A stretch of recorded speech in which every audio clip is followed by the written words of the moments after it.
Paz do Senhor, meus queridos, estamos dando início aqui a mais um episódio do nosso podcast Mais Bíblia, né, com muita felicidade, com muito temor, e hoje também com uma grande honra estamos recebendo aqui o nosso querido pastor Paulo Correia. Pastor, seja muito bem-vindo, é uma honra ter o senhor aqui conosco. Se apresente para os nossos espectadores nessa tarde aqui, um prazer recebê-lo.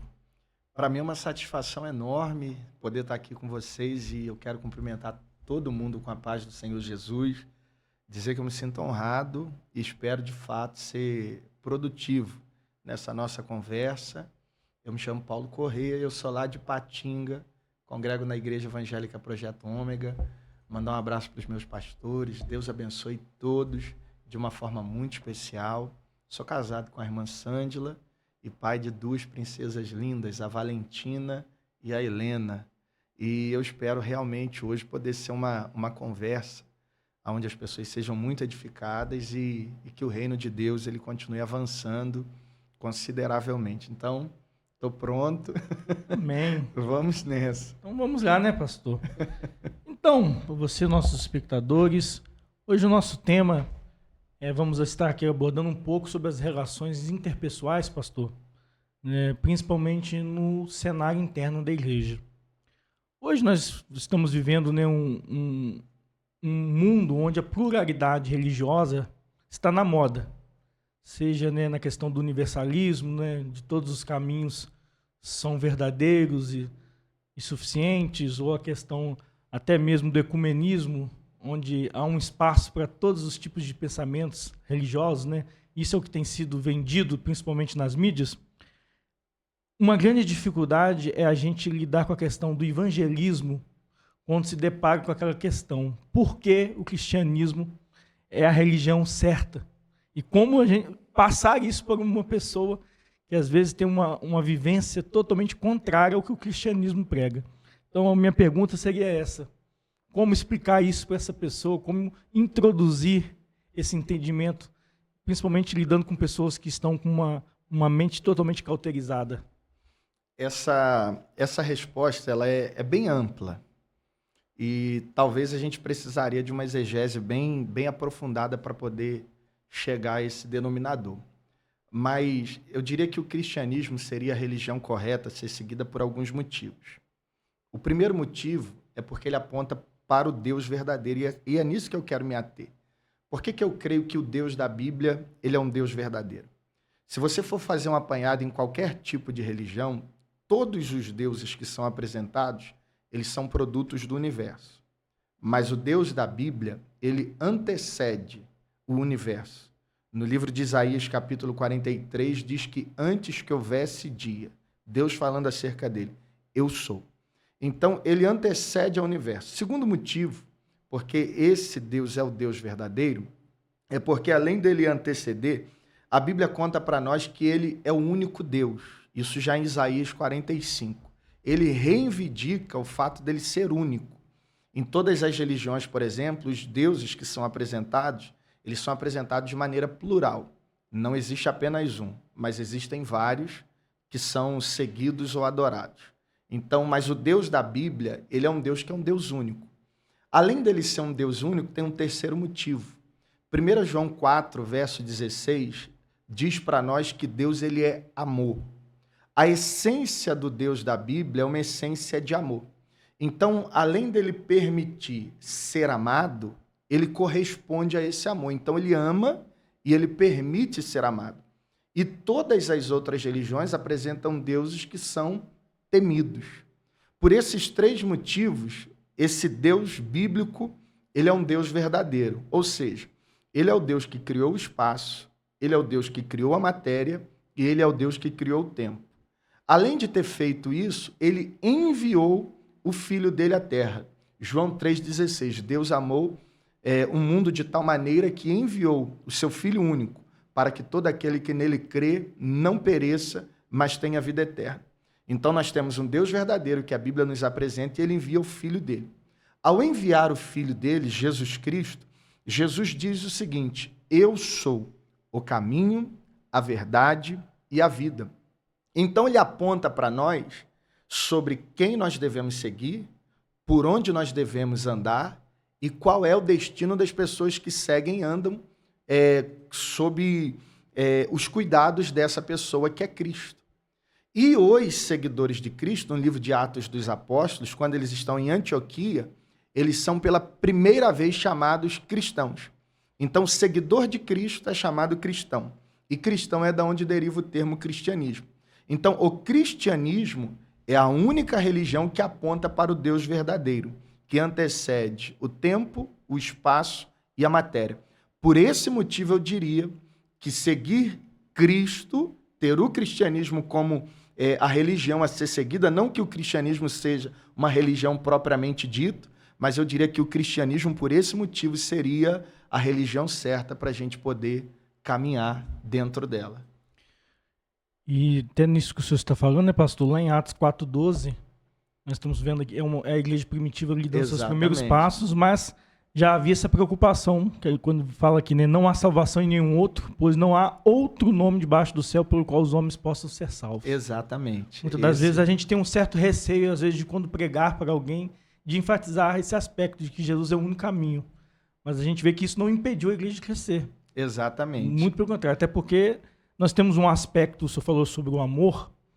O amor, ele se manifesta por meio da redenção, mas a gente vê que também que esse amor é um amor que transforma. Exatamente. E aí eu quero fazer um questionamento para o senhor, que é o mesmo questionamento que nós fizemos aqui alguns dias atrás ao pastor Kemuel.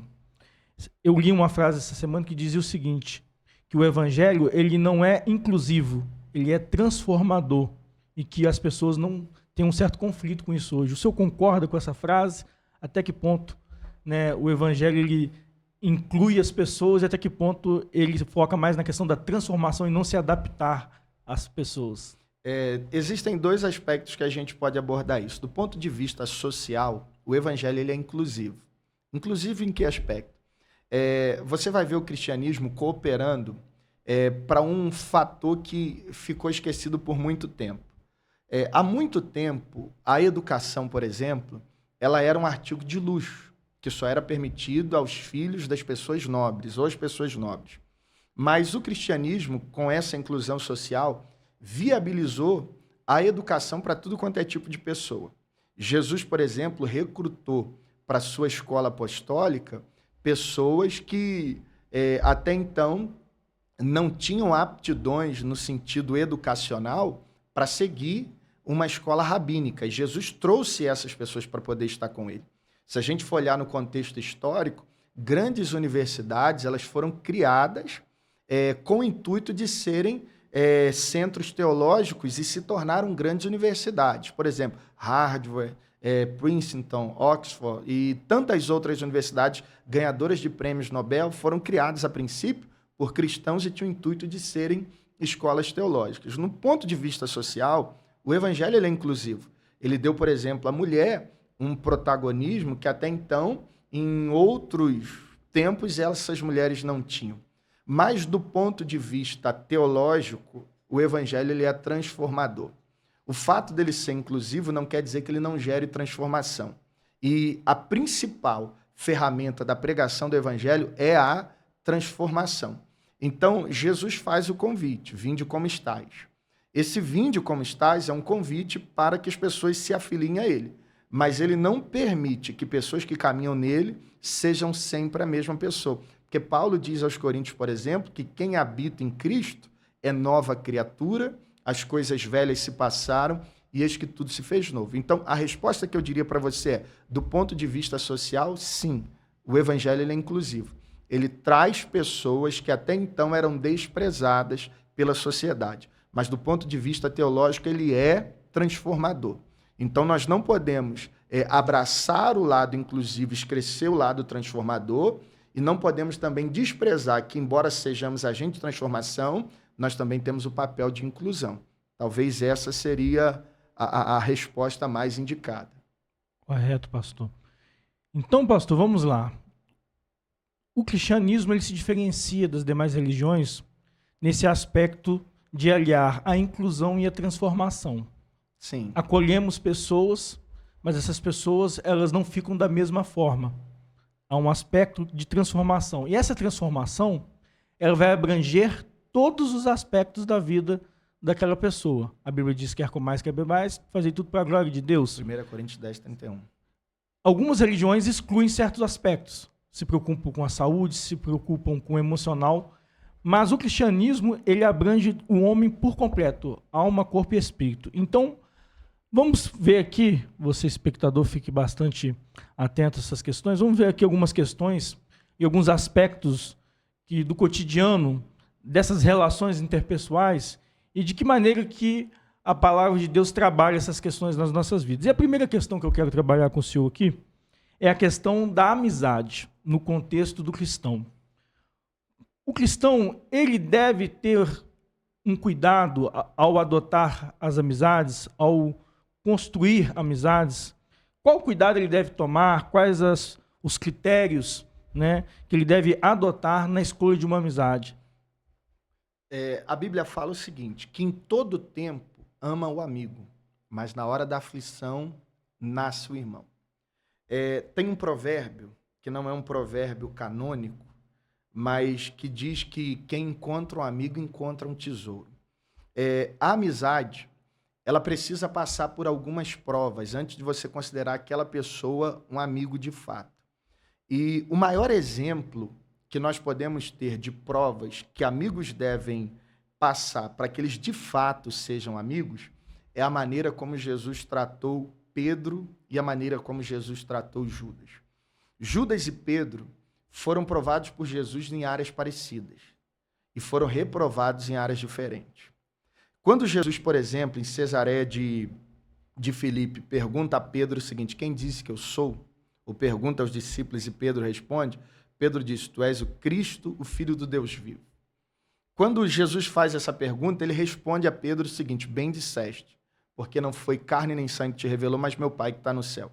Ao fazer essa afirmação, ele constatou que Pedro reconheceu nele um fundamento. Qual fundamento foi esse? O fundamento da autoridade.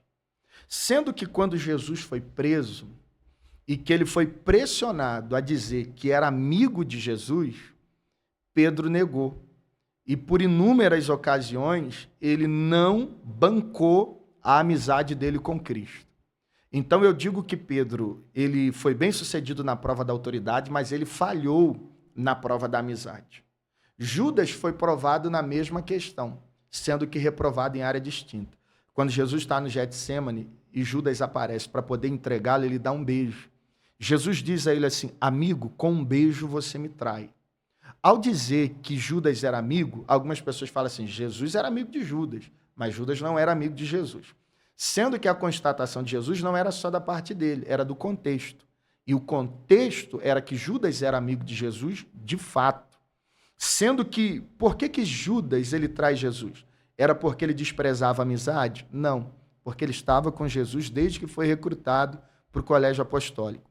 Jesus foi vendido por Judas porque Judas não creu na autoridade dele. O fato de Cristo afirmar que era o Filho de Deus.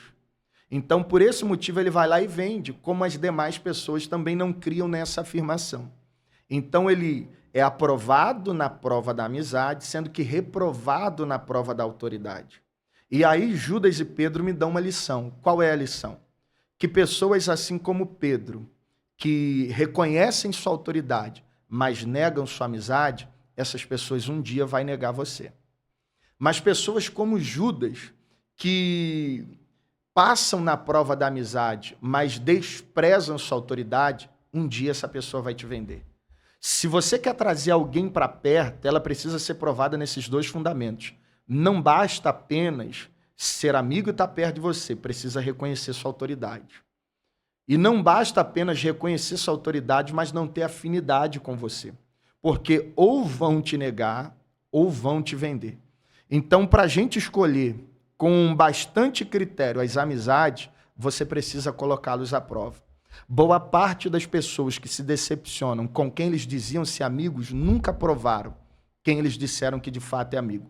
Porque hoje é moda você dizer para todo mundo que alguém é seu amigo, sendo que amigo não é apenas uma pessoa que você viu a primeira vez, nunca passou algumas provações com você, porque é diferente. Se você quer conhecer um colega, chama ele para um churrasco. Você vai conhecer muito colega.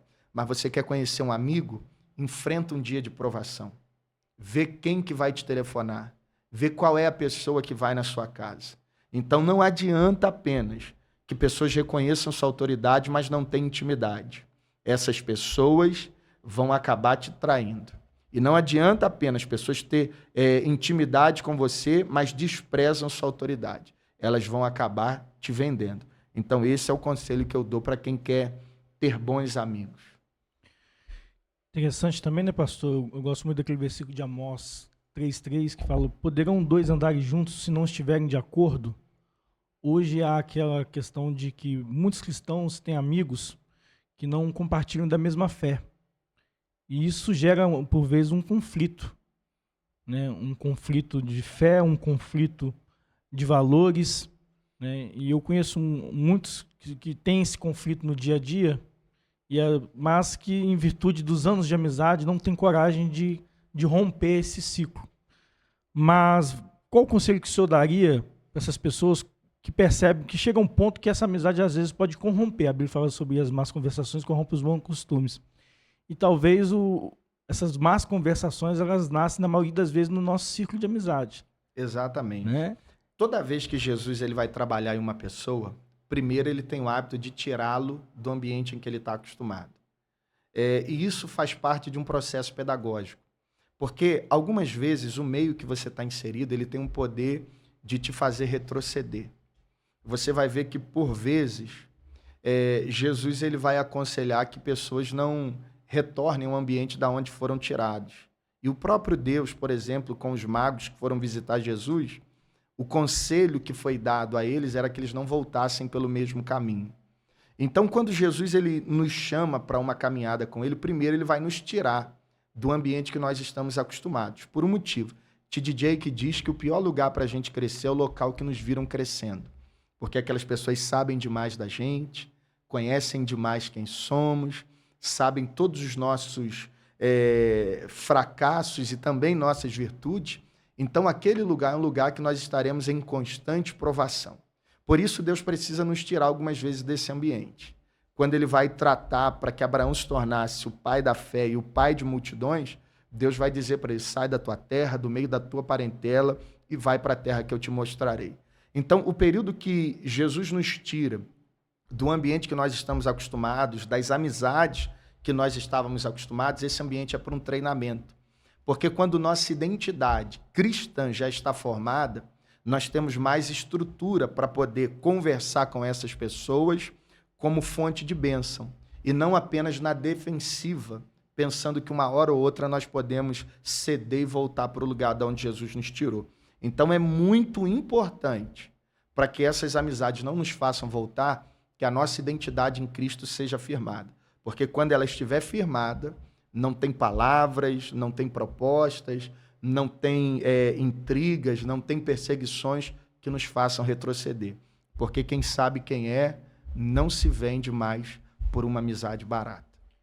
Pastor, estava até selecionando um versículo aqui, ainda para a gente finalizar essa questão da amizade. Eu ali, juntamente trabalhando com jovens, eu tem surgido um aspecto que tem se repetido e eu tenho pensado bastante sobre isso. Muitas das vezes o jovem me procura para relatar algum problema, confessar algum pecado, e eu sempre pergunto para ele: você já falou sobre isso para alguém? E quase 100% das vezes ele fala: eu só falei com o meu amigo, só falei com a minha amiga. Falei: você já conversou com seu pai? Você já conversou com sua mãe? Não.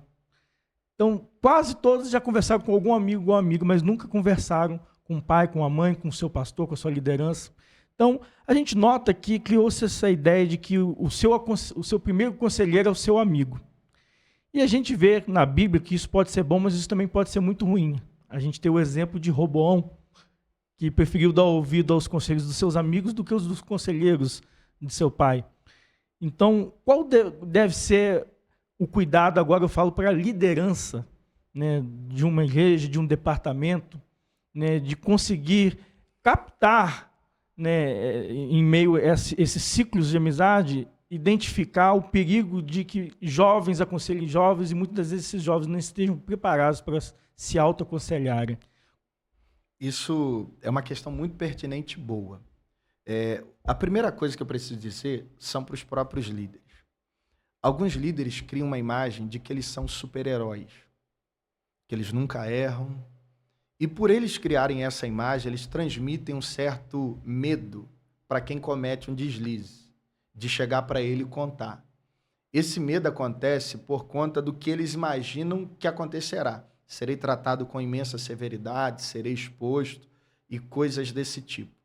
Então, a primeira coisa que a gente precisa ter o cuidado é não deixar transparecer para os liderados que nós somos pessoas perfeitas e que nunca erramos. Pelo contrário, nós cometemos erros que são tratados, podem ser erros iguais ou diferentes, mas são erros que são tratados, porque ninguém é perfeito. Uma outra coisa que acontece já é o fator natural. É que a tendência é que a gente vá se emancipando e tendo mais familiaridade com os grupos que são parecidos conosco. A gente tende a andar com pessoas iguais a nós.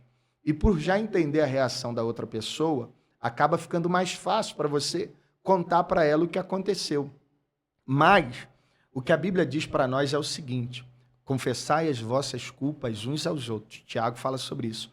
Orai uns pelos outros, para que sarareis. A gente precisa deixar as coisas muito claras, porque essa é a única oportunidade que a gente tem de ser sarado.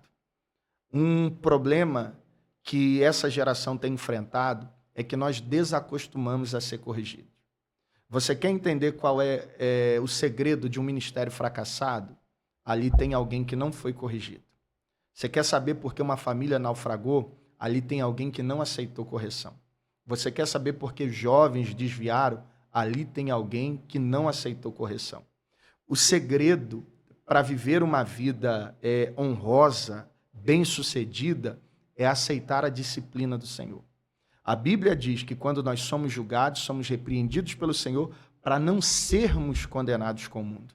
Então, a disciplina que vem de Deus, ela não nos mata, ela nos sara. Ela não nos põe para fora, ela nos traz de volta. E boa parte das pessoas já não aceitam mais a disciplina. E se você quer saber algo verdadeiro, o amigo que nunca te corrige, ele não é teu amigo. O amigo que nunca te corrige, ele não quer ver você bem. A pessoa que não te disciplina, ela não quer ver sua alma no céu, ela quer ver sua ruína. Sendo que, como ela não tem a possibilidade de dizer isso claramente, ela vai dizer assim: faz tudo o que você quer, o importante é que você seja feliz, não conte nada para ninguém, porque a pessoa que quer ver o seu bem, ela traz o pecado à tona. Porque a única maneira que há do pecado ser tratado é quando ele vem à tona. No livro de Provérbios diz que quem encobre suas transgressões nunca prosperará, mas quem confessa e deixa alcançará misericórdia. A única possibilidade que há do pecado ser tratado é quando ele é trazido à luz. Enquanto nós o escondemos, enquanto nós o ocultamos, enquanto nós o mantemos debaixo do pano, nada acontecerá com a pessoa. Por quê?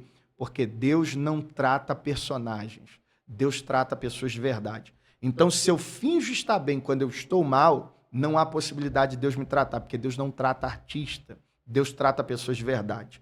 Para Deus é muito melhor uma pessoa assumir que falhou e não tem força para levantar do que alguém caído insistir em dizer que está de pé. Quando Pedro, no Getsêmani, corta a orelha de Malco, se você analisar comigo, quem que deveria ser disciplinado? Malco ou Pedro? Pedro fazia parte do grupo que estava do lado de Jesus e Malco era do grupo que estava contra ele. Então Malco, teoricamente, era um inimigo e Pedro era um aliado.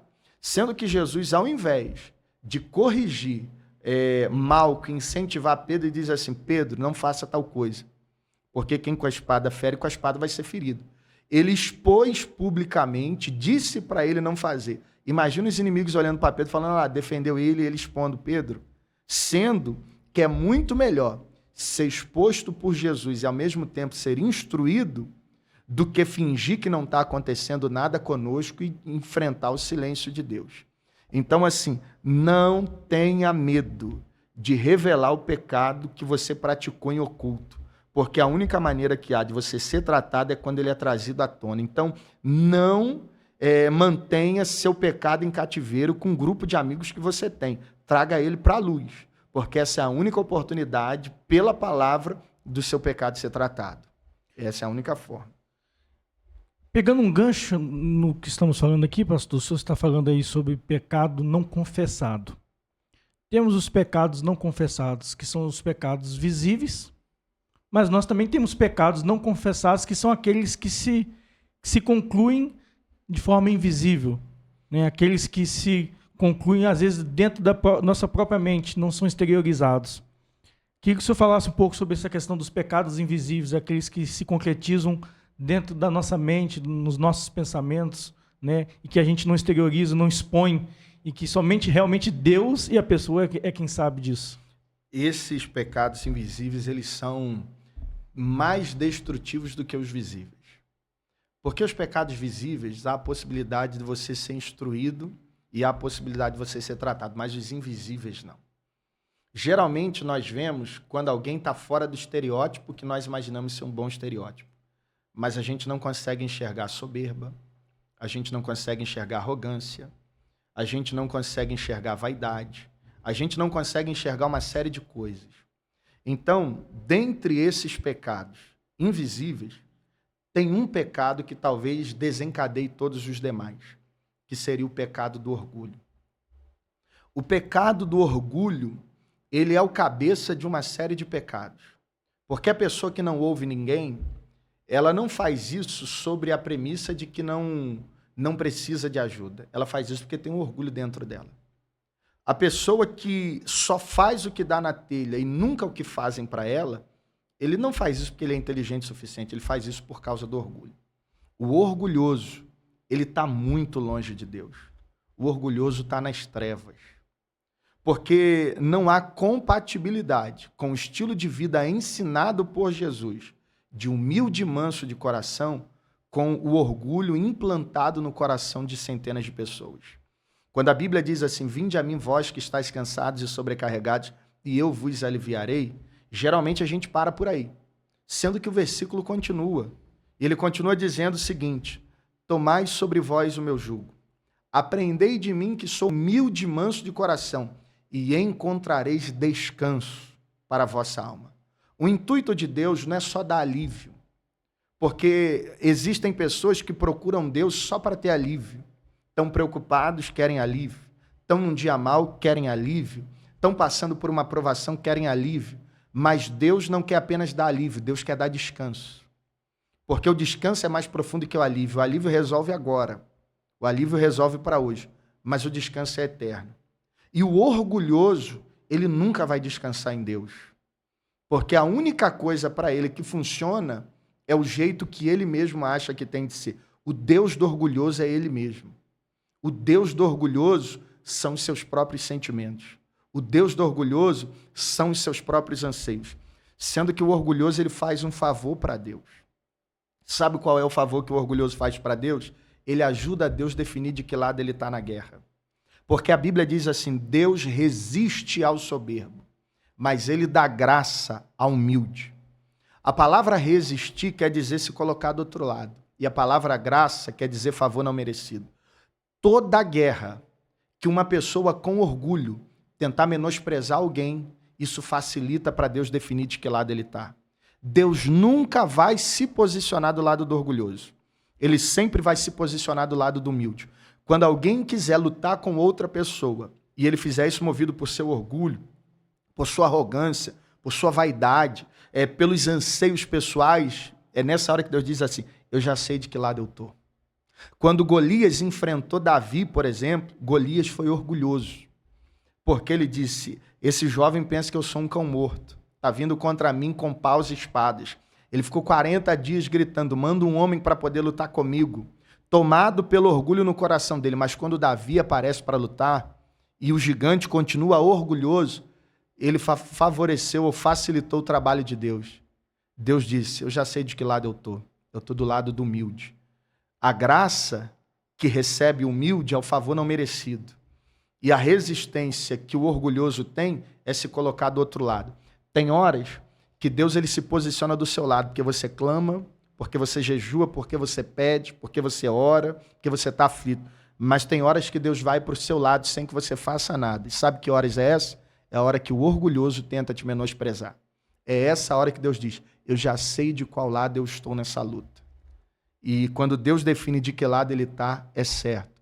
O humilde sempre vai vencer a luta contra o orgulhoso. Pode ter certeza.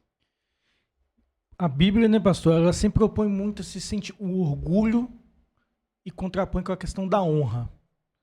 Provérbios 16:2 vai dizer que o orgulho leva à ruína, mas a humildade precede a honra. Exatamente. E me vem à mente há um ditado popular que diz que se você quer conhecer uma pessoa, coloque ela numa posição de poder ou de autoridade.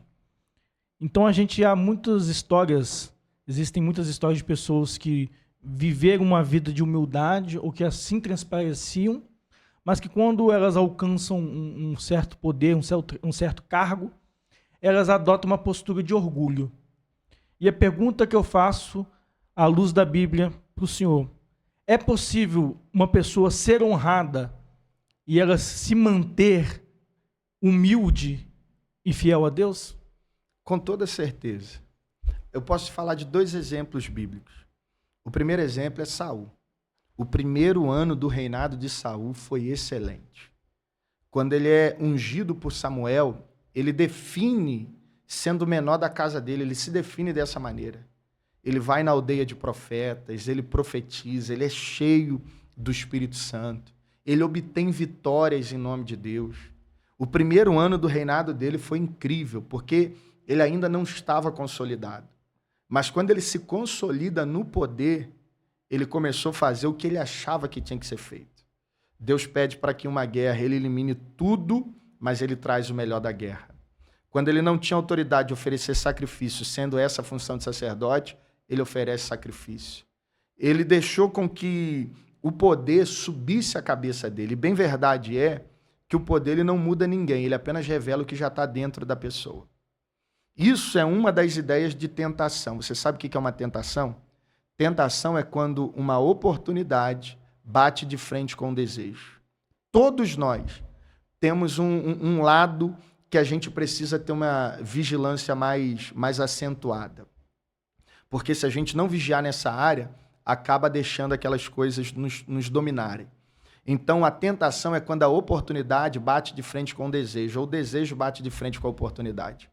Quando ele foi tentado em relação ao poder, ele falhou nisso. Sendo que um outro exemplo positivo já é o exemplo de Davi. A Bíblia diz, no livro de Atos dos Apóstolos, que Davi era um homem segundo o coração de Deus, porque ele fazia tudo o que Deus lhe ordenava. Davi, quando ele assume o trono, Davi, diferente de Saul, ele atribui tudo que ele fazia ao próprio Deus. No momento em que a soberba estava tomando conta do coração de Davi e que ele resolveu fazer o censo do povo, Deus o puniu severamente. Mas um dos salmos escritos por Davi mostra o estado de humildade em que ele volta. Quando ele vai escrever um salmo e vai dizer assim: eu não tenho outro bem além de ti, ou não tenho bem maior além de ti.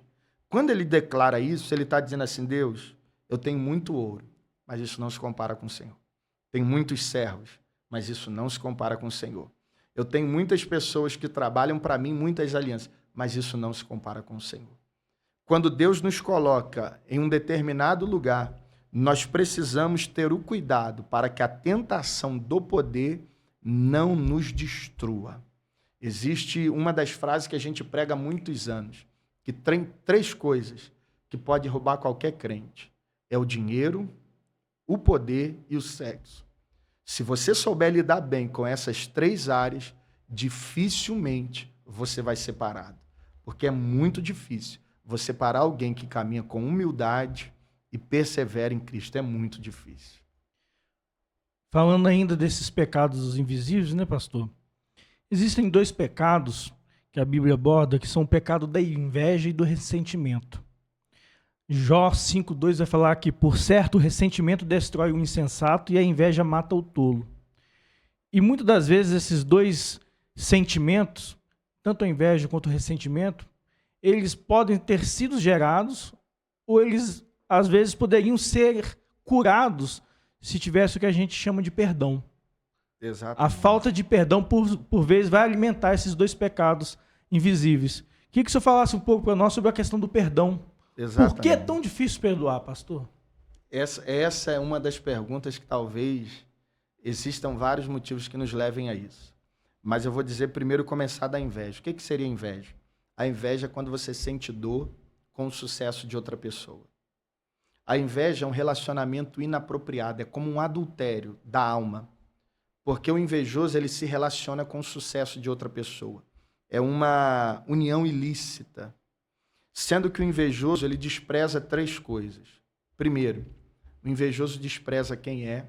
Segundo, o invejoso despreza o que tem. E terceiro, o invejoso despreza onde ele pode chegar.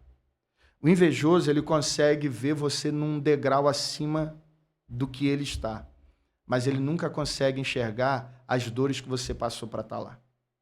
O invejoso, ele consegue ver benefícios em tudo que você faz, mas ele só consegue ver malefícios naquilo que ele fez.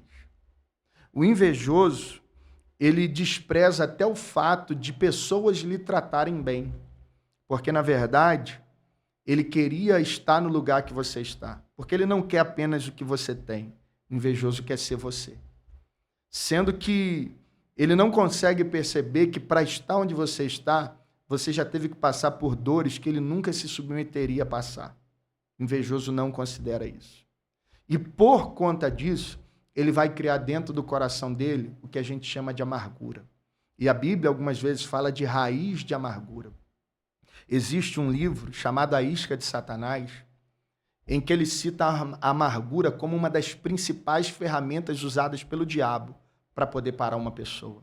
E é horrível quando alguém está com seu coração inflamado por Satanás, num ambiente de culto, ou numa reunião familiar, ou dentro de um ambiente empresarial, ou em qualquer outro contexto, porque aquela pessoa não consegue sentir alegria. A amargura rouba a alegria do coração da pessoa. Ela pode estar sentada no mesmo lugar de benefícios, mas ela não vai estar com o mesmo sentimento de alegria ou de satisfação. Ela não tem o gozo da alma. E essa amargura vai impedir ela de viver aquilo que ela precisa ser vivido. E entra um outro fator, que é um fator assim terrível, que é a falta do perdão. O perdão, ele é uma chave que livra as pessoas de um cárcere emocional. O perdão tem a potencialidade de tirar o fardo do ombro das pessoas. Da mesma maneira que ele tem o poder de liberar a pessoa que o ofendeu. Hernandes Dias Lopes diz que não perdoar é beber veneno esperando que a outra pessoa morra. Então nós estamos nos intoxicando, ou a pessoa que não perdoa, ela está se intoxicando, achando que a outra pessoa vai morrer. E não adianta, porque a Bíblia diz que contra o povo de Deus não vale magia nem encantamento. Não há nada que uma pessoa amargurada faça que vai impedir alguém que tem uma promessa de chegar onde Deus disse que essa pessoa deveria chegar. Então, quando eu perdoo, eu estou desobstruindo o caminho para poder avançar na direção que Deus quer me levar. Então, se o meu coração está fechado, bloqueado, eu estou impedido de viver aquilo que Deus tem para a minha vida. Então, talvez o maior segredo para essa geração, não digo o maior segredo, mas talvez uma grande chave para essa geração é que nós precisamos aprender a perdoar. Precisamos parar de sentir dores com a felicidade de outra pessoa. Precisamos aprender a abençoar pessoas que não pensam da mesma maneira que a gente, mas que jogam no mesmo time que nós jogamos. Precisamos aprender a ser ponte e parar de ser muro. Precisamos aprender a ser porta e parar de ser cadeado. E isso só vai ser possível quando você sentir felicidade pelo sucesso de outra pessoa. Uma vez que nós somos corpo, o teu sucesso é o meu sucesso. A tua vitória é a minha vitória. A bênção que vem sobre você também é a bênção que vem sobre mim. E se eu não aprendi a aplaudir quem está comemorando a vitória hoje, eu não devo esperar que alguém me aplauda quando chegar o meu dia de vencer. Porque se eu não me comporto bem na plateia, como é que eu vou me comportar bem em cima do pódio? E o perdão é a maior ferramenta para nos aliviar de doenças que a nossa alma carrega ao longo dos anos. Existem pessoas cancerosas por falta de perdão. Existem pessoas depressivas por falta de perdão. Existem pessoas que estão à base de medicamentos por falta de perdão. Existem pessoas que já não se comunicam bem com família por falta de perdão. Existem pessoas que já não se encaixam em nenhuma igreja por falta de perdão. E a única coisa que essa pessoa precisava fazer era virar a chave. Dizer assim, eu libero essa pessoa, eu a abençoo e eu vou viver a minha vida. A maior ferramenta contra um invejoso não é o contra-ataque. A maior ferramenta contra o invejoso é você está liberado e abençoado. Vá em paz e que Deus cuide de você. O maior exemplo de perdão, pastor, que nós temos na Bíblia, sem dúvida alguma, é o perdão do nosso próprio Jesus, né? Extraordinário. A Bíblia, ela sempre destaca e dá ênfase a essa questão do homem, do perdão dos pecados que Jesus alcançou por nós. E Jesus, ele sempre destacava o aspecto de devemos perdoar uns aos outros porque ele primeiramente nos perdoou. Né? A Bíblia fala, perdoa as nossas dívidas, né, na oração ali do Pai Nosso, assim como nós perdoamos aos nossos devedores. Efésios 4:32, Paulo vai dizer, sejam bondosos e compassivos uns para com os outros, perdoando-se uns aos outros, como Deus também em Cristo lhes perdoou. Jesus, naquele momento de extrema dor, né, da crucificação, ele fala, Pai, perdoa-lhes, porque eles não sabem o que fazem. Então a gente vê que Jesus sempre enfatizou essa questão que ele nos perdoou e que nós devemos pegar esse ato dele, esse exemplo dele e aplicar em nossas vidas. Aí a pergunta que eu faço para o senhor é o seguinte, estaríamos nos esquecendo do exemplo, da profundidade, da grandeza do perdão de Jesus para as nossas vidas e por isso nós temos dificuldade de reproduzi-lo junto aos nossos 100%, próximos? 100%. Estaríamos desprezando a grandeza desse perdão de Jesus? Na oração, como você citou, do Pai Nosso, Jesus nos ensinou dessa maneira. Perdoai nossas ofensas, assim como nós perdoamos quem nos tem ofendido. Então, ele nos ensinou que a condição do perdão de Deus está relacionada à maneira como nós tratamos o pecado que fazem conosco. Ou seja, Deus te perdoa, mas você também tem que perdoar as pessoas que te ofendem.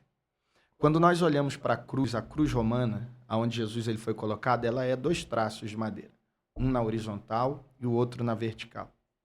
O traço na horizontal representa o amor de Deus, de uma extremidade da terra até a outra. Já o traço na vertical representa a misericórdia dele.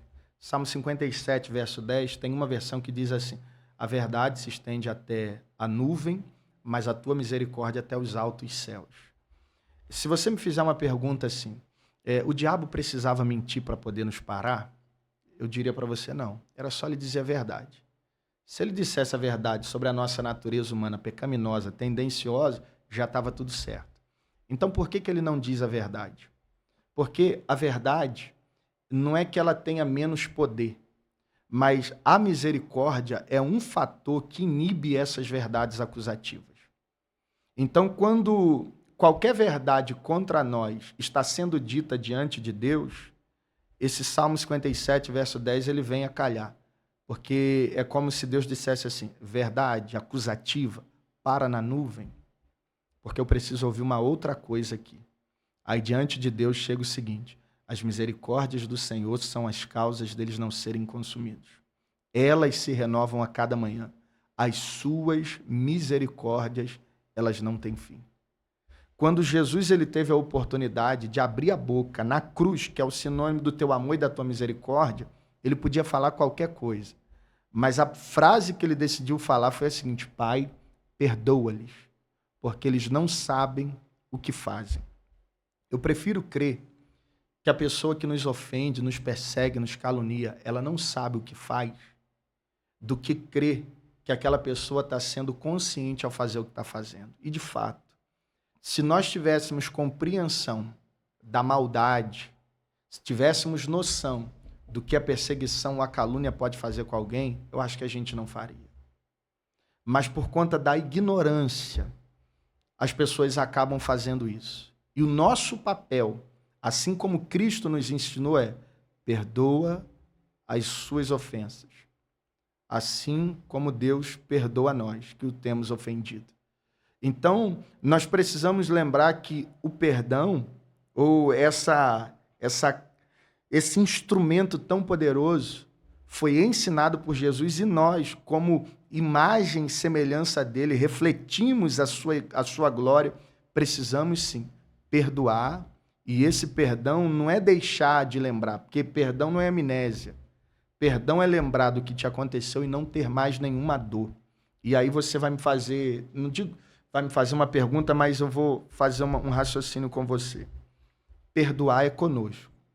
Se alguém me ofende e eu não quero mais que aquilo me cause dores ou que aquelas dores se prolonguem mais, eu tenho que perdoar. Mas isso não quer dizer que eu não vou sentir dor quando eu lembrar de coisas que aconteceram, porque o perdão é comigo.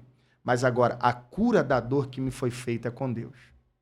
Então, quando alguém faz alguma coisa e eu decido perdoar, agora cabe a mim acionar a Deus para me curar das dores que eu já senti.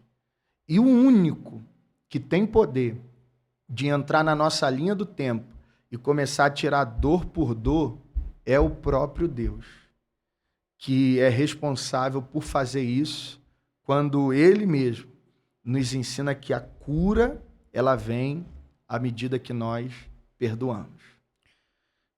Finalizando esse aspecto do perdão, pastor, Jesus em Marcos 11:25, ele vai dizer que quando nós estivermos orando, que é para nós perdoarmos algo que a gente tiver contra o nosso próximo, para que então Deus possa perdoar as nossas ofensas. Então Jesus está dizendo, se você não perdoar o seu próximo, Deus também não perdoará as suas ofensas. Então, a pergunta que eu faço é a seguinte, poderíamos dizer que o perdão, ele nos reconcilia duplamente, nos reconcilia com o próximo e nos reconcilia com Deus? Plenamente. O perdão, ele tem essa capacidade de restaurar a fissura que havia no corpo. Então, além de nos conectar com Cristo, também vai nos conectar com o próximo. Tanto que toda vez que Jesus opera o milagre, antes de fazer qualquer coisa ou depois, ele vai liberar uma palavra-chave. Perdoados estão os seus pecados. Porque o perdão é a restauração da fissura que havia no corpo. É como se fosse uma cirurgia feita em uma área que estava ferida. É um remédio colocado em uma área que estava dolorosa. É uma anestesia dada onde estava inflamado. Então, quando nós somos perdoados e perdoamos, em primeiro lugar, nós vamos nos reconciliar com Cristo. Em segundo lugar, nós vamos nos reconciliar com o nosso irmão. E uma outra coisa, que talvez seja até uma polêmica, hoje a gente costuma dizer assim, perdoar não quer dizer andar junto. Eu vou dizer o seguinte, sim, perdoar quer dizer andar junto. Porque se nós estamos trazendo de volta o nosso irmão para o corpo, como nós podemos nos assentar numa mesa e falar assim, eu não tenho mais parte contigo? O perdão é a restauração plena de alguém que até então estava sob uma observação ou sob uma quarentena. Então, quando eu perdoo, eu também tenho que pedir a Deus que o meu coração duro seja amolecido ao ponto de trazer ele de volta. Você vai ver que o divórcio na Bíblia, quando Jesus trata sobre ele, ele é questionado sobre o motivo que levaram ao divórcio, Jesus não fala do adultério primeiro, mas ele fala que o motivo do divórcio era a dureza no coração das pessoas. Então, o que causa o divórcio propriamente não é o adultério, não é nada disso, mas é a dureza no coração das pessoas. E se eu digo para você, o que tem causado um mau comportamento, onde pessoas afirmam perdoar, mas não querem mais conviver, é a dureza no coração das pessoas. Se houve perdão, que também haja reconciliação entre ambos. E eu acho muito bacana o senhor tocar nesse ponto, e por isso que eu falo com os nossos irmãos e também aqueles que estão nos assistindo, como que Deus trabalha de forma linda, né? Há 2 semanas atrás, no culto de quinta-feira com os nossos irmãos, eu estava falando sobre esse assunto e eu preguei na carta do apóstolo Paulo a Filemon, e eu falei justamente sobre isso. Não existe perdão sem reconciliação. Exatamente. Ali, né, Paulo, Onésimo rouba, né, o seu senhor Filemon, para quem não conhece a história da carta. Paulo se encontra com Onésimo na prisão, prega para ele, ele se converte, e Paulo agora escreve a carta para Filemon para que ele recebesse de volta aquele que havia lhe roubado.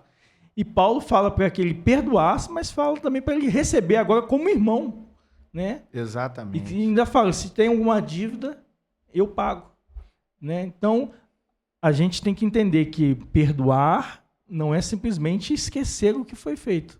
Mas Exatamente. é você, muito pelo contrário, é você mesmo se lembrando do que aconteceu, você amar e conseguir, né, desfrutar do mesmo amor de Cristo com essa pessoa. Né, pastor? Isso é fundamental. Esse exemplo que você dá de Filemão e Onésimo é célebre. Ou seja, perdoe, mas reconcilie. Reconcilia. Então, isso é formidável, é fantástico. Falar de sentimentos, falar de questões pessoais no seio da igreja, é impossível a gente não abordar a questão da aliança. Uhum. Eu estou casado há apenas 7 meses, né? Estou aqui com a minha aliança e às vezes eu ainda me pego por vezes olhando para ela. E nós vemos que na palavra de Deus que a aliança talvez seja um dos atos divinos mais antigos. Pastor, o que é a aliança para nós? O que é a aliança para o cristão? Olha, a aliança, a Bíblia existem algumas alianças, né? Existe a aliança de Deus com Abraão, a aliança de Deus com Noé, a aliança de Deus com o povo de Israel. Existem pelo menos umas 7 grandes alianças feitas por Deus na Bíblia e com pessoas que ele vai estabelecendo ao longo do tempo. E a aliança seria o seguinte, seria a junção de forças.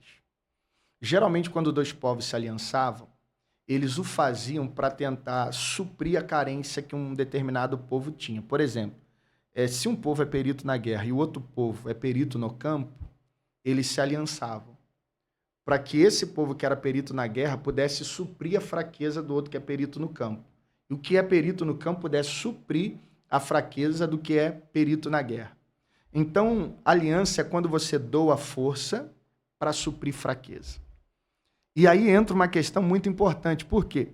Porque nós estamos vivendo uma época em que as pessoas estão valorizando suas forças, em detrimento das pessoas que estão próximas a ela. Casamento, por exemplo, é uma área muito bombardeada nesse aspecto, porque volta e meia você vê alguém que, por causa da força que possui, quer deixar clara a fraqueza que o outro tem. Então, se alguém, por exemplo, provê o dinheiro, ele quer dizer para outra pessoa que a outra pessoa não provê. Se alguém é um estrategista, quer dizer para outra pessoa que a outra pessoa não é. Sendo que o intuito da aliança não é deixar a fraqueza exposta. O intuito da aliança é que essa fraqueza seja escondida. Então, aliança é você doar força para suprir fraqueza. Você sempre vai ver essas alianças na Bíblia, inclusive o que Deus faz conosco. Por quê? Porque Deus nos doa toda a sua força.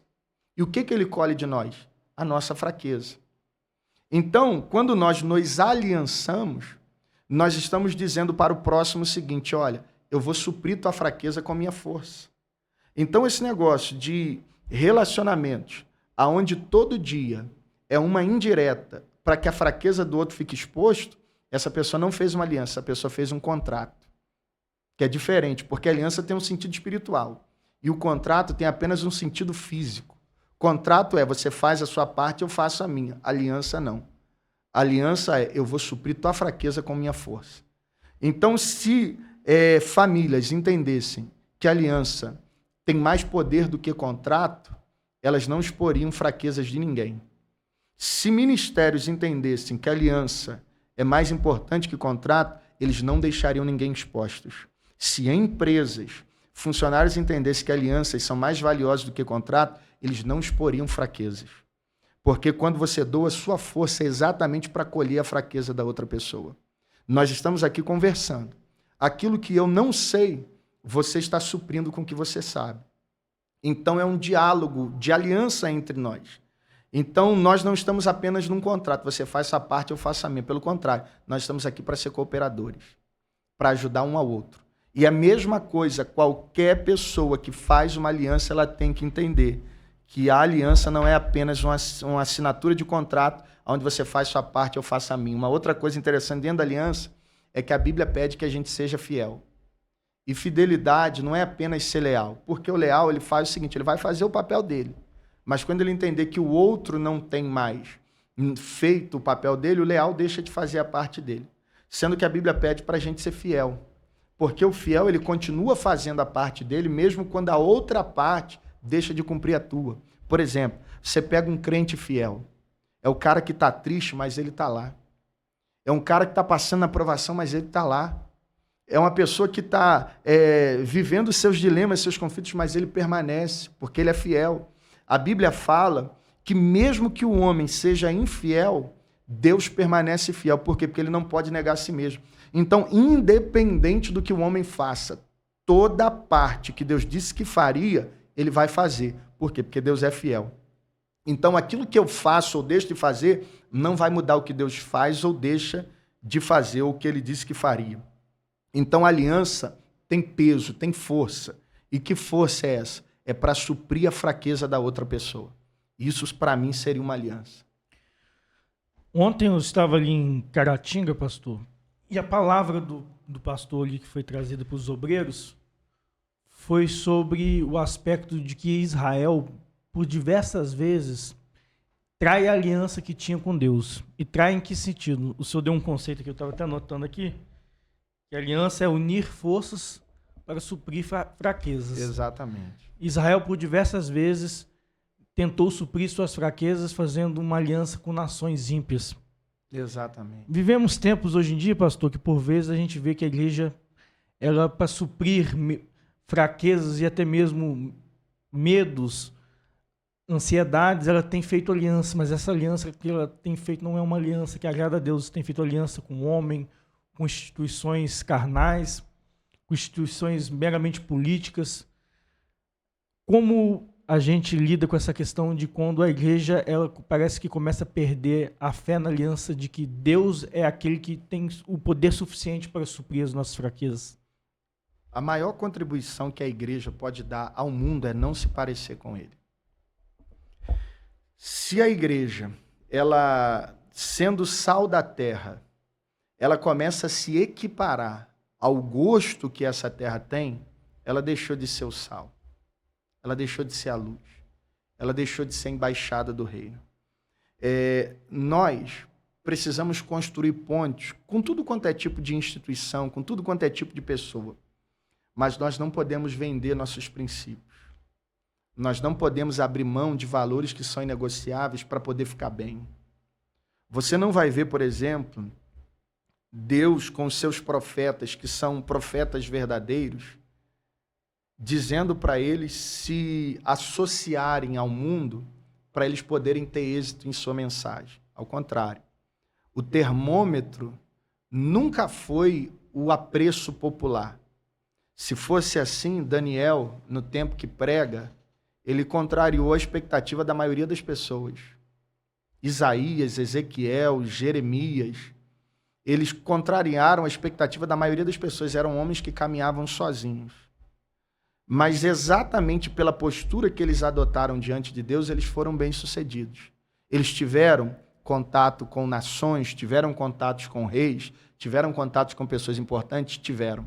Mas nenhum deles abriu mão dos princípios que possuíam para poder ter êxito na mensagem que pregava. Nós devemos ter esse cuidado. A igreja, ela exerce o seu papel espiritual, ela também exerce o seu papel social.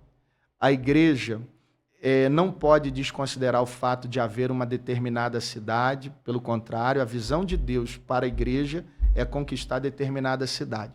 Mas nenhum de nós podemos abrir mão de princípios que são inegociáveis para poder ficar bem. Porque isso me preocupa demais quando a igreja ela se torna popular. Uma vez que sempre que eu olho para a Bíblia, ela é antipopular. Até no livro de Atos dos Apóstolos, a Bíblia conta para nós que a igreja ia caindo em estima e Deus ia acrescentando aqueles que haviam de se salvar. Sendo que no mesmo livro de Atos dos Apóstolos, por vezes, vai dizer que a igreja era aquele povo que vinha razoando, ou seja, vinha fazendo barulho, vinha fazendo bagunça, entre aspas. Por quê? Porque a igreja precisa ser um contraponto.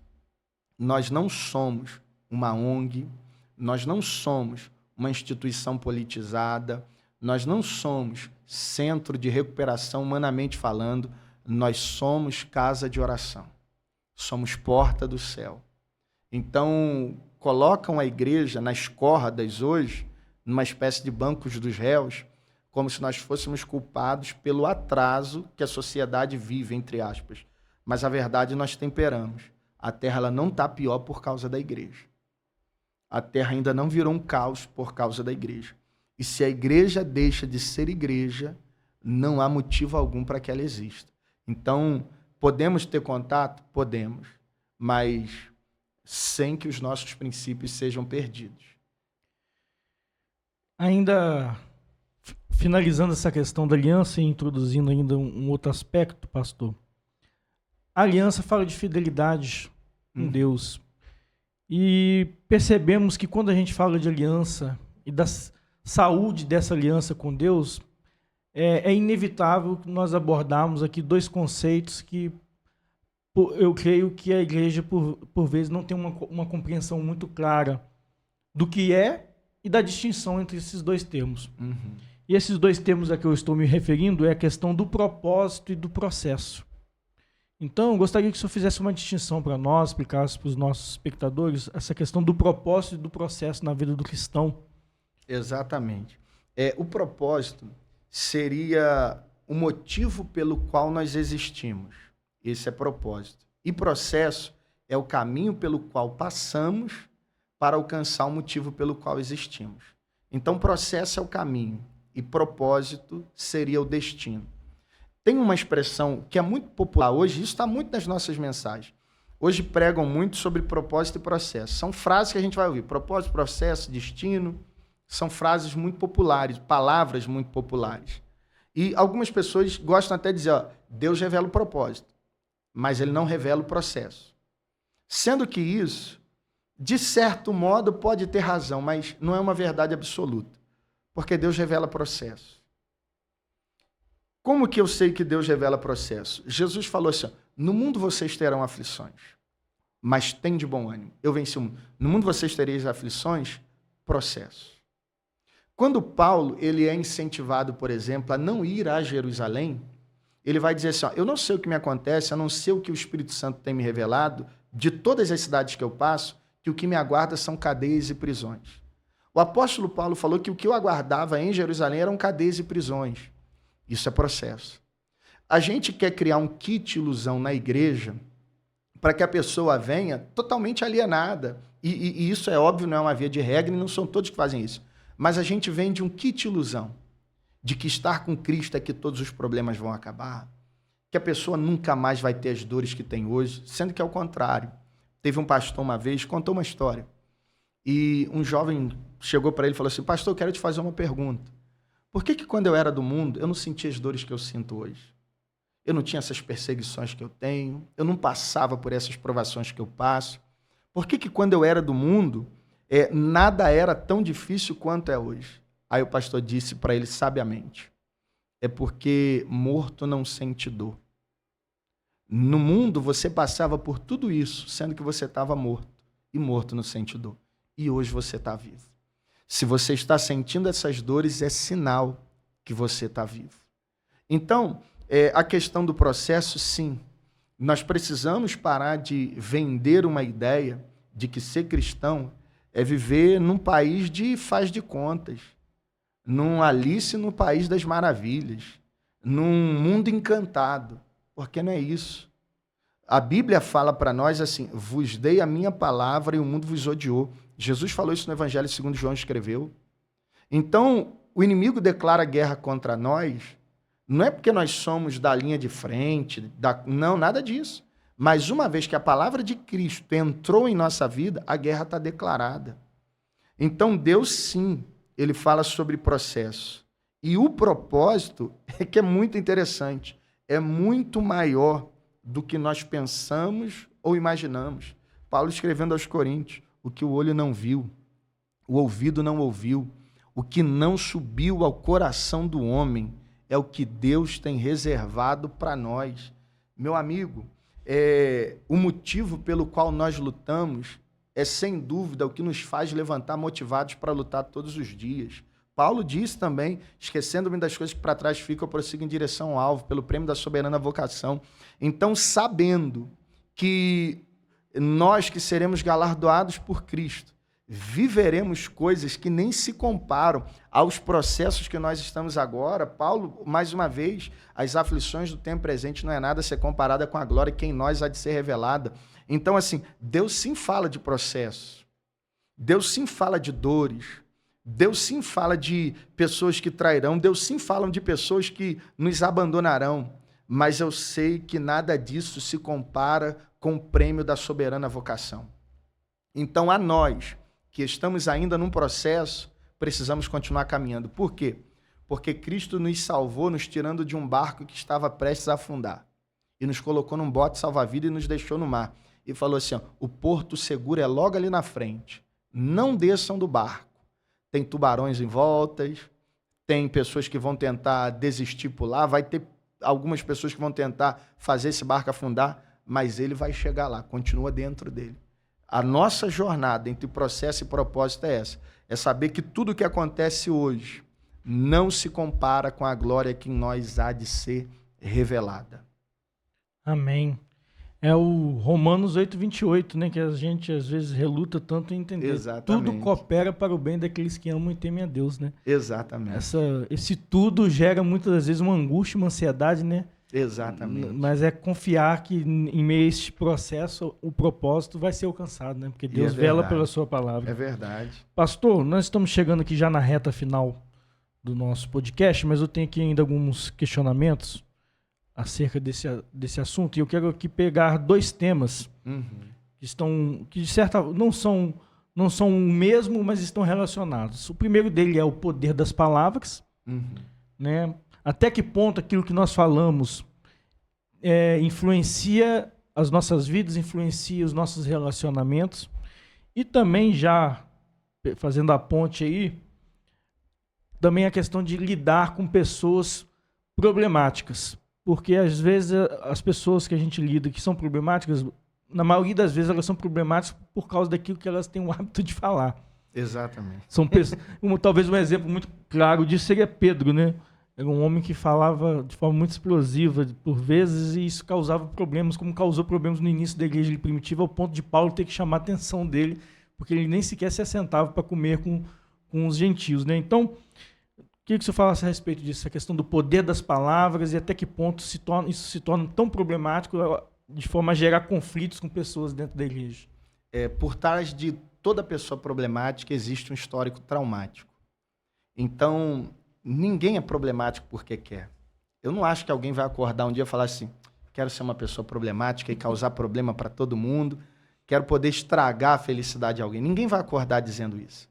Então, existe um histórico que fez com que aquela pessoa fosse daquele jeito. E, geralmente, esse histórico é traumático. Em relação, primeiro, às pessoas traumáticas, a gente precisa saber o seguinte. Tem um exemplo de Davi. Davi, para poder se desviar de Saul, que estava tentando, de alguma maneira, destruí-lo, ele vai fazer 3 coisas interessantes. A primeira coisa que ele faz é que, quando Saul lança a lança na direção dele, ele se desvia. Primeira coisa que a gente tem que fazer em relação a pessoas problemáticas é o seguinte, saber se desviar de seus ataques. Você não precisa contra-atacar, mas é só desviar. Desviar é uma ferramenta poderosa para que você não seja alvo dos seus vômitos espirituais, das suas dores, das suas angústias. A gente precisa saber desviar, precisa saber colocar um limite, precisa saber até que ponto conversa, até que horas conversa, aonde conversa, o que fala. Você não precisa fazer acepção e nem deve, porque aquela pessoa precisa ser tratada. Mas você tem que se desviar. Quando for falar alguma coisa que você entende, isso não é ela falando porque quer, mas está falando por causa da dor, dá uma segurada naquilo que você ouve, dá uma filtrada a mais, se desvia. Segundo, Davi, para fugir de Saul, ele teve inclusive que ir para a terra dos filisteus. Isso aqui é um outro conselho. A gente precisa manter uma distância considerável daqueles que podem fazer com que seus problemas nos afetem. Uma vez que você consegue filtrar e se desviar dos ataques, mantenha uma distância considerável. Quando eu digo mantenha uma distância, é tipo assim, converse em momentos pontuais, saiba qual tipo de assunto você tem que tocar, ou seja, mantenha sempre uma distância considerável. Se a pessoa toda vez te vê e fala uma coisa ruim, não tem problema, fica um tempinho mais distante da pessoa, até que aquela pessoa seja curada. Então, isso é uma coisa que vai te ajudar a não ser afetado por essa pessoa que tem problema. E o terceiro, que talvez seja o mais importante, não deixa de mostrar o valor que aquela pessoa tem. Você nunca vai ver Davi falando de Saul de maneira depreciativa. é sempre meu Senhor, sempre reconhecendo a função que ele está, a autoridade que ele tem. A gente tem o hábito hoje de descartar quem tem problema, mas essas são as pessoas que mais precisam. Jesus ele não veio para a pessoa sã, ele veio para a pessoa problemática. Ele veio para quem precisava ser curado. Então, essa teologia, não vou nem dizer teologia, mas essa ideia de que pessoas podem ser descartadas não tem nada a ver com o Evangelho de Cristo. E a gente está descartando muitas pessoas pelos problemas que elas têm. A gente está deixando muita gente de lado pelos problemas que ela tem. E existem muitos tesouros por trás de grandes traumas. Existem pessoas que já foram de linha de frente, mas foram tão feridas que hoje são tão problemáticas. Existem pessoas como Noemi, na Bíblia, que era doce, mas por causa das perdas se tornaram amargas. Então, a gente não pode descartar quem tem problema. Devemos orar, devemos honrar, devemos zelar. Davi zelou tanto pela vida de Saul que no dia que Saul morreu e uma pessoa mentirosamente disse para ele que o havia matado, Davi foi e executou a pessoa, porque ela fez algo que ele considerava abominável, colocar as mãos no ungido do Senhor.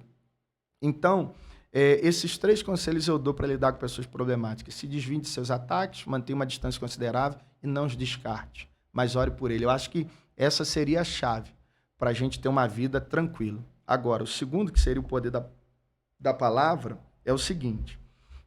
A palavra, ela não serve apenas quem fala, mas ela age debaixo de um governo.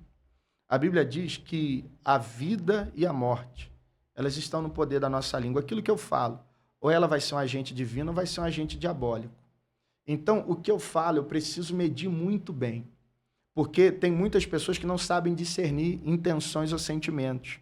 Se você descarrega sobre um filho, e aquele filho todo dia ouve você falar de maneira depreciativa, ele tende a se apropriar dessa palavra. E tende a viver sobre essa palavra. Se você todos os dias você diz coisas negativas, a tendência é que você viva negativamente, porque o que eu penso vira o que eu falo. O que eu falo vira o que eu vivo, e o que eu vivo revela o meu destino. Então, a palavra ela tem um poder imensurável, ou seja, ela tem o poder de destruir alguém e ela tem o poder de dar vida para alguém. Então, se eu faço bom uso, a palavra diz que as palavras que saem da minha boca devem ser palavras para edificação. Se eu faço bom uso da palavra, eu crio ao meu redor um ambiente favorável.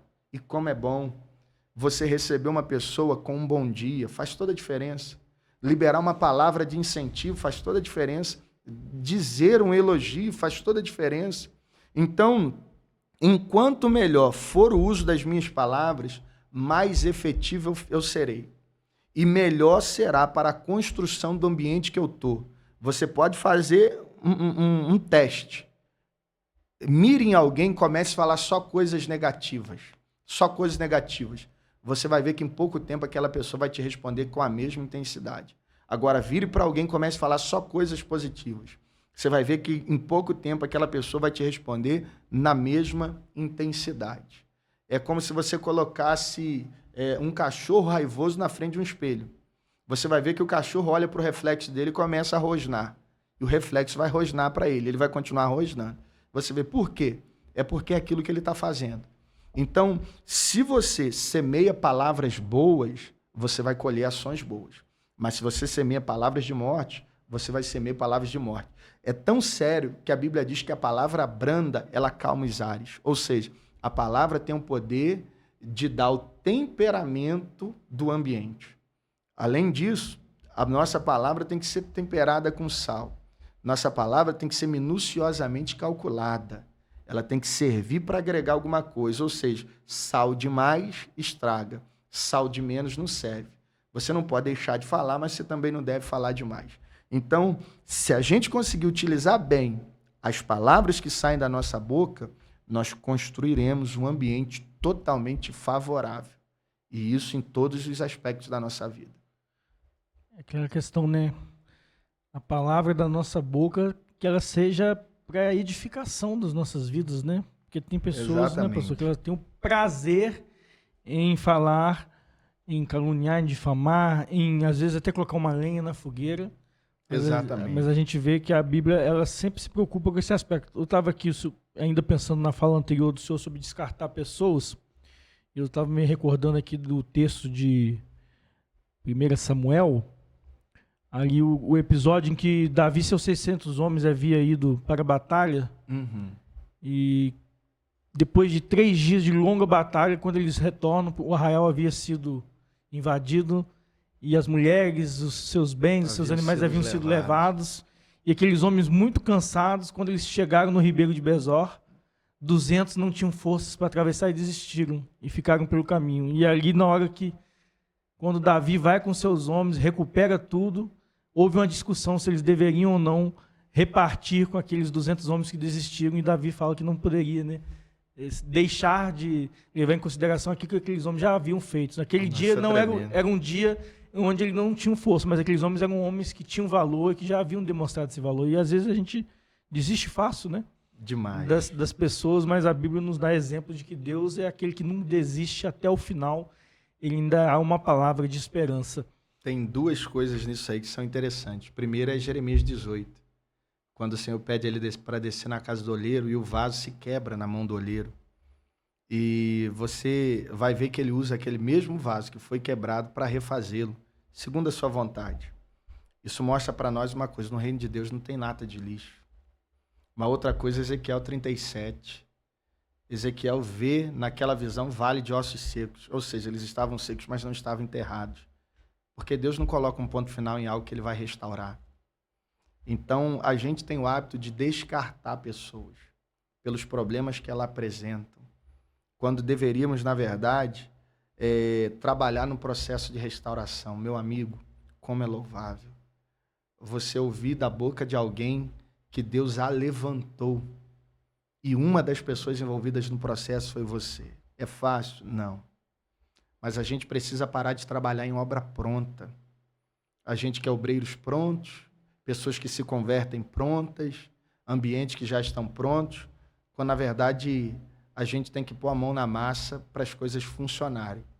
Porque não será possível ter êxito se a gente vive essa cultura de descartar pessoas pelos problemas que ela tem. Como tem gente clamando por uma segunda chance. Pastor, estamos chegando no nosso final, mas para finalizar, eu gostaria que o senhor desse uma palavra aqui. Nós estamos nos finais dos tempos, né? São tempos difíceis, são tempos onde os relacionamentos, como tem sido o assunto aqui da nossa conversa, são tempos complicados.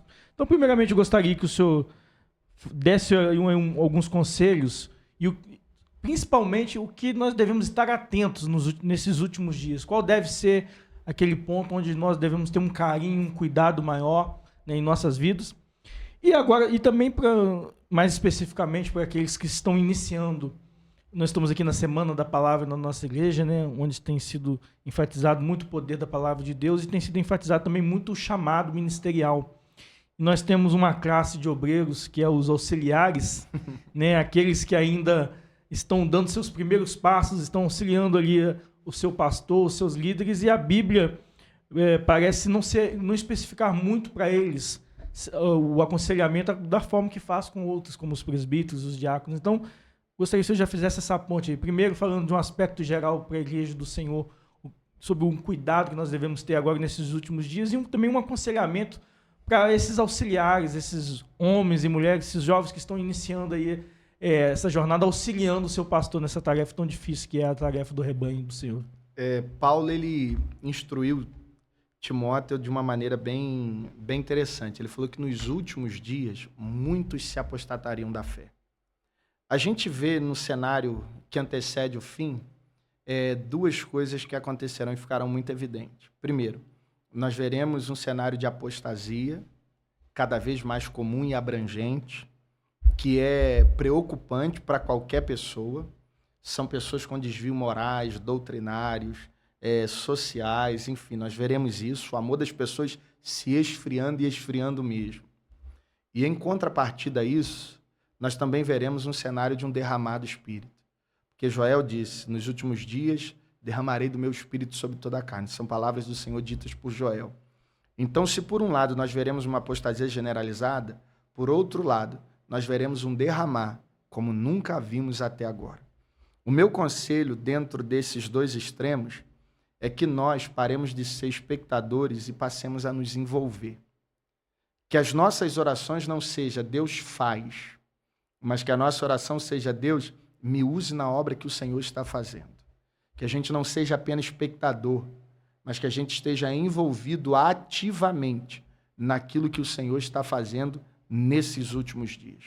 Então, o ponto de equilíbrio para esse cenário do fim seria esse: obreiros, ativos, cheios do Espírito, trabalhando na seara do Senhor. Esse é o sonho para esses dias que antecedem o fim. Agora, em relação aos obreiros, na Bíblia tem explicações assim bem claras para o diácono, para o pastor, para o presbítero, mas a Bíblia não tem clareza para falar sobre o papel dos auxiliares, uma vez que a igreja constituída, ela veio a ser organizada com o passar do tempo. Então, os auxiliares desses obreiros, aqueles que trabalham, muitos voluntários, auxiliares de trabalhos, enfim, que auxiliam o pastor, a Bíblia também tem recomendações para eles. Eu vou dizer pelo menos 4, que eu considero muito importante. A primeira instrução que eu daria para o auxiliar de um pastor é essa: se envolva o máximo que você puder com a visão que o seu pastor recebeu de Deus. O ajude ativamente nesse trabalho. Você precisa ter clareza daquilo que Deus liberou ao coração do seu pastor. Esse vai ser um papel muito bom para você nunca andar na contramão da visão que Deus deu para ele. Esse é o primeiro conselho. O segundo conselho que eu te daria já seria um conselho mais prático, que seria o seguinte: o auxiliar, ele é como um filho primogênito. O que o filho primogênito faz? Ele não tem uma autoridade em si, mas ele representa a autoridade do pai. Então, pelo auxiliar ser como um filho primogênito, por exemplo, aquele que cuida do departamento, aquele que está regendo um conjunto, aquele que está trabalhando na portaria, ele é como um filho primogênito. Ele não tem autoridade em si, mas ele representa a autoridade do seu pastor local. Então é mais uma questão de cuidado. Nunca se assente numa cadeira de autoridade que tentam colocar você. Porque, por mais que você desempenhe um bom papel, você precisa entender qual é a sua função dentro da congregação que você está. Então, quando alguém tentar te empurrar para uma cadeira de autoridade que não é sua, fuja dela. Porque o inimigo gosta de pegar pessoas com um bom trabalho, pessoas que têm características muito positivas dentro da igreja e colocá-los em cadeira que não é dele. Então, fuja de cadeiras que não são suas. Terceiro conselho que eu te dou, esse já evita a maioria dos problemas. Nunca atribua para você uma consideração maior ou superior que o seu pastor possui. Você vai ver que o problema na vida de Davi não estava quando ele estava tangendo, não aconteceu quando ele se assentava na mesa, não aconteceu quando ele matou o urso ou leão, não aconteceu quando ele matou o gigante. O maior problema na vida de Davi desencadeou quando começaram a cantar. Davi matou 10 milhares, porém Saul matou milhares. Quando deram a ele uma consideração maior, a consideração que Saul possuía, a guerra na vida de Davi começou. Então, nunca atribua para si. Geralmente os auxiliares, eles são mais populares, porque as decisões deles são mais populares. O pastor tem que tomar decisão difícil. O auxiliar toma uma decisão mais tranquila. Aí, o auxiliar fica com uma consideração melhor junto à comunidade. Mas nunca pense que a decisão que você toma, mesmo sendo uma decisão popular e a do seu pastor não, lhe dá o direito de ter uma consideração maior ou superior à que o seu pastor possui. E por último, dê motivos ao seu pastor para que ele sorria. E se ele tiver que chorar, que seja de alegria. Nunca seja alguém que se esconda. Que você seja aquele tipo de pessoa como Neemias. Quando Neemias pediu ao rei para ir até a terra dos seus pais, para ir a Jerusalém, o rei falou para ele: você pode ir, mas quando que você volta? Porque tem gente que é tão boa que você quer ela por perto sempre. Mas tem obreiro que quando sai, você fala assim: graças a Deus esse obreiro foi embora. Então que você dê motivos para que o seu pastor sorria, vendo o seu trabalho, vendo o bom andamento da obra que você faz.